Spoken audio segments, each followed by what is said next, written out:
there is a force in the universe which, if we permit it, will flow through us and produce miraculous results. Once Mahatma Gandhi said this. Hello and welcome to Empowered Tutoring. Dear all, in today's session, we are going to learn about force. ये topic आप सबके लिए बिल्कुल भी नया नहीं है, लेकिन इस टॉपिक को पढ़ने का जो एंगल है, जो नजरिया है, वो बिल्कुल नया होगा इस वीडियो में। प्राइमरी क्लासेस से आप इस टॉपिक को पढ़ते आ रहे हैं, सीखते आ रहे हैं, समझते आ रहे हैं, लेकिन तो फिर ऐसा इसमें क्या नया है? तो नया है इसमें जो चीजें बताई गई हैं, जिस तरीके से बताई गई हैं, वो चीजें नई हैं, उनको एक्सप्रेस करने का तरीका नया है। तो चलिए स्टार्ट करते हैं वीडियो को। वीडियो में आप जुड़े रहिए, लास्ट तक देखिए वीडियो को, शेयर, लाइक और सब्सक्राइब करिए चैनल को। और अगर आपको कोई किसी टॉपिक को आप चाहते हैं कि मैं आपके साथ वीडियो में लेकर के आऊं आपके लिए, तो आप मुझे कमेंट बॉक्स में लिख भी सकते हैं। तो स्टार्ट करते हैं आज का सेशन, दैट इज फोर्स। तो सबसे पहले ये जानना जरूरी है that what is exactly force. Dear all, in your previous classes you have learned that a push or pull is called a force. अगर हम किसी भी ऑब्जेक्ट को पुश करते हैं या पुल करते हैं तो उसे फोर्स कहा जाता है। अब इसी डेफिनेशन को कुछ इम्प्रोवाइज किया है, कुछ टर्म्स उसके साथ और ऐड किए हैं, and it is somewhat like a force is that external push or pull acting on an object which changes or tries to change the state of rest or of uniform motion. यानी अब यहां पर जो पुरानी definition थी push और पुल, जिसको force कहा गया था, उसमें कुछ टर्म्स ऐड किए गए हैं। और अब अच्छे से समझिए कि फोर्स क्या है। फोर्स एक ऐसा एक्सटर्नल पुश या पुल है जब उसे हम किसी भी ऑब्जेक्ट पर अप्लाई करते हैं, ठीक है, वो एक्ट करता है किसी भी ऑब्जेक्ट पर, तो उस ऑब्जेक्ट में क्या चेंज आते हैं, कुछ चेंजेस आते हैं, या फिर वो ऑब्जेक्ट अपनी रेस्ट की स्टेट को चेंज करने की कोशिश करता है, या अपनी जो स्टेट है यूनिफॉर्म मोशन की उसको चेंज करने की कोशिश करता है। तो अब इसको एक लाइन में समझ लेते हैं। यानी ऐसा एक्सटर्नल पुश या पुल जब हमने किसी भी ऑब्जेक्ट पर अप्लाई किया, and after applying that push और pull, object tries to change और changes its state of rest और ऑफ यूनिफॉर्म मोशन। अब यहां पर वो कुछ भी हो सकता है, whether you are pulling a table, whether you are pushing a door, whether you hit a ball, okay, you hit a football, or you are flying a kite, कुछ भी, तो हर जगह फोर्स जो है अप्लाई होता है। Next let's see what are the effects of forces. So the first effect of force is it changes the state of rest to motion. जो पहला फोर्स का इफेक्ट है वो है कि वो रेस्ट में से किसी भी ऑब्जेक्ट को मोशन में ला पाता है। As you can see on the screen here, when you hit a ball, तो बॉल अभी रेस्ट में है। रेस्ट आप जानते हैं मीन्स अगर कोई भी ऑब्जेक्ट कहीं पर भी मूव नहीं कर रहा है, एक जगह पर है, it means it is at rest. तो जब आप बॉल को हिट करते हैं वेदर बाय अ बैट और अ हॉकी और अपने हाथ से, तो क्या होता है कि वो जो है अपनी रेस्ट वाली पोजीशन छोड़ के मूव करने लग जाता है। तो जो सबसे पहला इफेक्ट है फोर्स का वो यही है that it changes the state of rest to motion. Rest से किसी भी ऑब्जेक्ट को मोशन में ला सकता है। Next, the next is stops a moving object. अब जैसे सबसे पहला इफेक्ट था कि रेस्ट में जो बॉडी थी या ऑब्जेक्ट था उसको मोशन में ले आया। सिमिलरली अगर कोई ऑब्जेक्ट मोशन में है तो उसको रोक भी सकता है।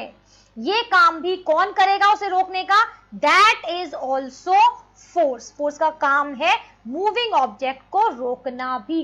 जैसे आपने देखा होगा कि जब फुटबॉल खेला जाता है तो दोनों एंड्स पर गोलकीपर्स खड़े होते हैं और उनका काम है गोल को रोकना, यानी वो बॉल को रोक लेते हैं, है ना। तो इसी तरीके से जो भी मूविंग ऑब्जेक्ट है या फील्ड में बॉल अगर मूव कर रही है, किसी अगर क्रिकेट में अगर आप खेल रहे हैं, आप ऑब्जर्व करते हैं तो क्या होता है, तब भी फील्डर का काम होता है उस बॉल को रोक लेने का। तो how that fielder tries to stop the ball? By applying external force. External force apply करके जो फील्डर है वो उस बॉल को रोकने की कोशिश करता है। So the second effect of force is that by applying force one can stop the moving object. Moving on to the next effect, that is change the speed of moving object. Very important. कोई भी object अगर move कर रहा है तो उसकी speed change हो सकती है। कैसे चेंज होगी? जब हम उस पर फोर्स अप्लाई करेंगे। जैसा कि आप स्क्रीन पर देख सकते हैं, मैंने एक पिक्चर लगाया है in which a person is riding a bicycle. तो ये तो सबने ऑब्जर्व किया है, सबने एक्सपीरियंस भी किया है कि जब हम पैडलिंग तेज कर देते हैं तो क्या होता है, जो साइकिल है उसकी स्पीड तेज हो जाती है, और जब हम उसको थोड़ा रिवर्स ऑर्डर में लगाते हैं, थोड़ा सा ब्रेक अप्लाई करते हैं, तो क्या होता है, तो जो स्पीड है उसकी कम हो जाती है। यानी ब्रेक्स पर भी हमने फोर्स अप्लाई किया था, तो by applying the force you can change the speed of moving object. तो चेंज से आपको याद रखना है, ये वाली चीज याद रखनी है कि सिर्फ ऐसा नहीं है कि only it can increase the speed, it can also decrease. हम बात कर रहे हैं सिर्फ स्पीड में चेंज आ सकता है, वो बढ़ भी सकती है, वो कम भी हो सकती है। Next effect, it can change the shape and size of an object. Very important. Whenever you apply force to an object, then it can also change the shape or size of the object. जैसे कि आप picture में देख सकते हैं कि एक tin can है, जब उस पर फोर्स अप्लाई किया गया तो उसकी शेप चेंज हो गई है, और शेप चेंज होने के साथ साथ यहां पर उसका साइज भी चेंज हो जाएगा। ठीक है। इसी तरीके से when you squeeze a lemon, जब आप नींबू को स्क्वीज करते हैं तो भी आप देखते हैं कि उसकी शेप और साइज चेंज हो जाता है। इसी तरीके से when you inflate a balloon, balloon से जब आप उसमें हवा भरते हैं या निकालते हैं तब भी आप देखते हैं, फोर्स अप्लाई करते हैं तब भी आपने ऑब्जर्व किया होगा कि उसकी जो शेप है या साइज है उसमें चेंजेस आ जाते हैं। So these are all the effects of force which are produced. These things are produced when force is applied to any object. इस तरीके की चेंजेस, इस तरीके के इफेक्ट्स हम ऑब्जर्व करते हैं, देख सकते हैं जब भी हम किसी भी ऑब्जेक्ट पर फोर्स अप्लाई करते हैं। और सबसे इंपॉर्टेंट चीज यहां पर क्या ध्यान देने वाली है कि कोई जरूरी नहीं है कि ये सारे के सारे इफेक्ट्स एक ही ऑब्जेक्ट में आपको दिखाई दे, लेकिन हर ऑब्जेक्ट में चेंज आता है, हर ऑब्जेक्ट में इफेक्ट दिखाई देता है फोर्स का। वो इन सभी मेंशन्ड इफेक्ट्स में से कोई भी हो सकता है, कोई दो भी हो सकते हैं, वो टर्म्स एंड कंडीशंस पर डिपेंड करता है। ठीक है। तो ये सारे इफेक्ट्स हैं जो फोर्स के वजह से प्रोड्यूस होते हैं। These are all the effects produced by force when you apply a force on any object.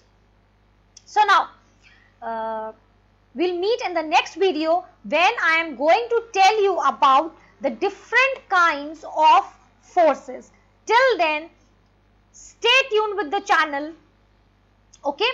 और एक और लास्ट इफेक्ट ऑफ फोर्स रह गया है, इसीलिए मैंने कहा कि वीडियो को लास्ट तक देखिए, क्योंकि अगर आपको लग रहा है कि वीडियो खत्म होने वाला है तो ऐसा नहीं है। तो ये एक इफेक्ट और था।